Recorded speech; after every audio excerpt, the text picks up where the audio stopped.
Okay, so I have some good news for you all. I'm back. Yes, I had to get a new laptop, and luckily this one has a UCam. It's called the UCam. I'm not sure whether they stopped making the webcams. They just decided to change it to UCam, but yeah, and there's been loads of stuff going on lately. I've hardly been able to update. It's been really hard, but I'm glad most of that is over. But yeah, it's still, we're at the end of September now, and we're just about to go into October. So what I'm able to, but at least now this is not the end. Yes, that is the good news. So I've got I've only got 3 CDs today. I'm gonna show you, like, this one I got.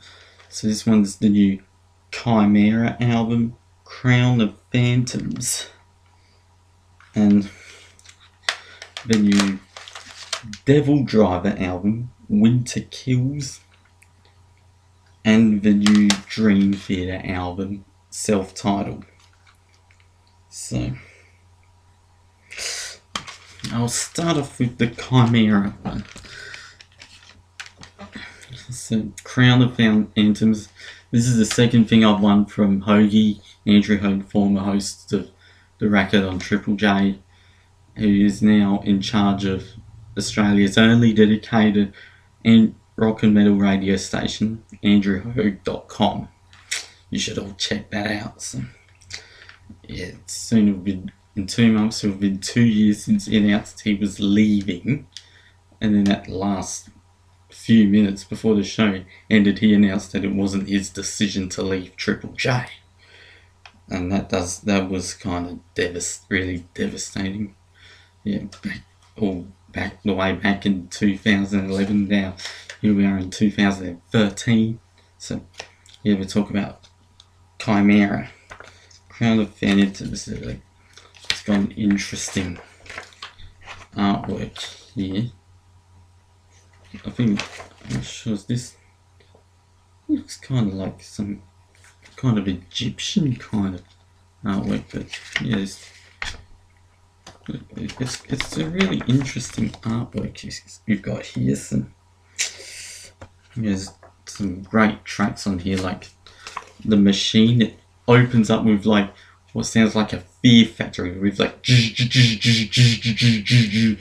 and then there's songs like No Mercy, All That's Left Is Blood, and there's also the title track and an instrumental called The Transmigration. I think that's the instrumental. It's great. Yeah, they're a groove metalcore band. I'm not really a fan of metalcore hardcore bands, but yeah, these guys sound great. I think they're mainly referred to as a groove metal, and yeah, the only other groove metal I like is Killswitch. I mean, not groove metal, metalcore I like is Killswitch Engage, and Trivium, which is actually metalcore with thrash as well. I'll be getting their new album Vengeance Falls next month. And here's another groove metal band, which is a groove metal and death band. It's groove metal death metal band, Devil Driver. Can't believe I didn't get into these guys sooner either. But this album's been out for a month now. It's really great. It's got a brutal opening track, Over the Abyss.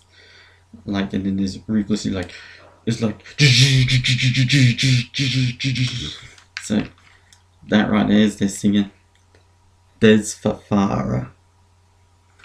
Yeah, he was in a band in the 90s called Cold Chain, which was a new metal band like Korn.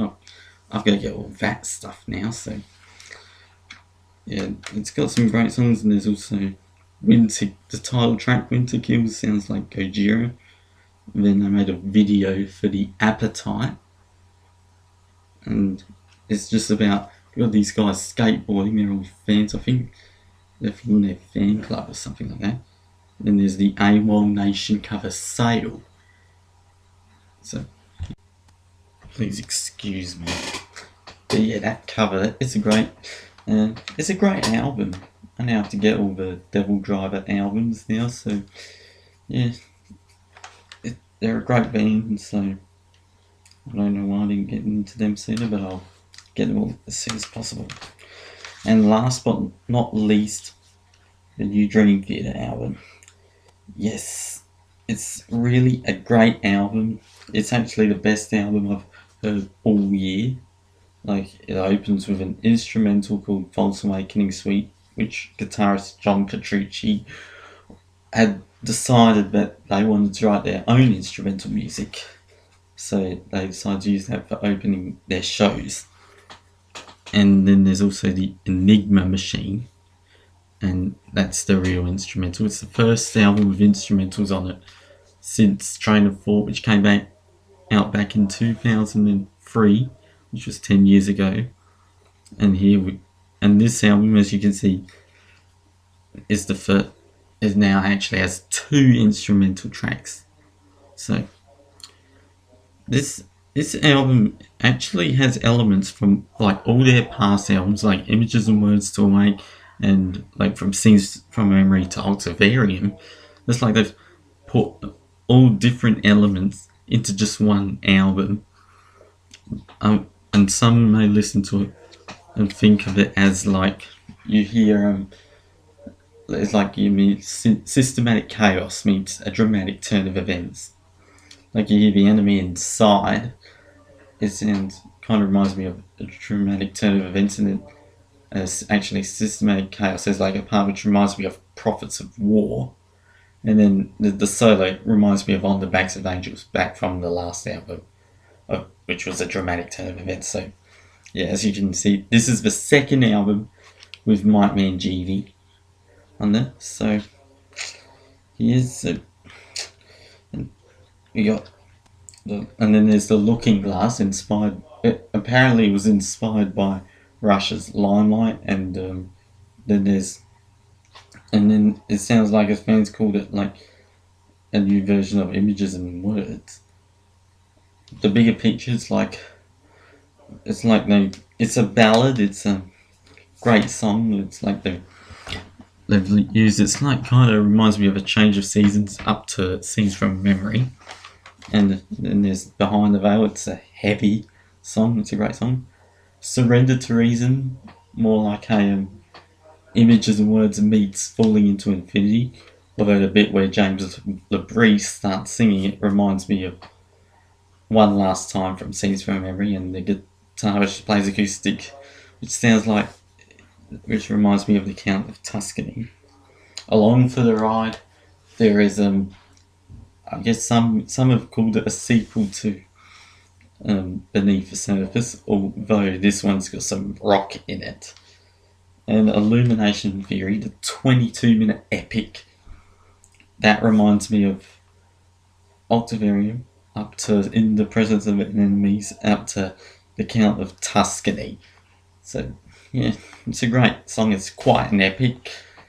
The ending reminds me of Octavarium, pretty much. And then at the end, after the song is finished, there's this like sad keyboard sounding part, which was written when Jordan Rudess was asked to write the saddest riff he had ever wrote. But overall, it's a great album. So there we have it.